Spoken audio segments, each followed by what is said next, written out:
Alam mo, hindi ko makalimutan sa'yo, ganito. Patapos yung film natin no, ni You're My Boss. Biglang sabi ni Direk Tonet, kailangan ako na magpe-present sa ending, English.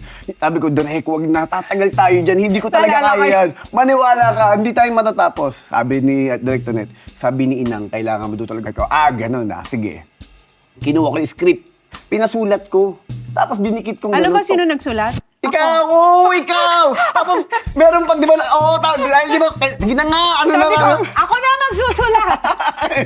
Binabasa ko talaga, kago, Diyos ko. Pero tapos ka na sa NCBA na Oh, hotel. HRM. Oh, HRM. Saka ano ako, valedictorian ako.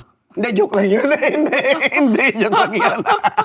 Siyempre, iniisip mo, pamilya mo, iniisip ko, lola ko, mga kaibigan, papakita ka ng puwet. Hindi ko kawan. Ang hirap tanggalin. Hindi ko makalimutan pa ang brief ko ng bench pa yun eh.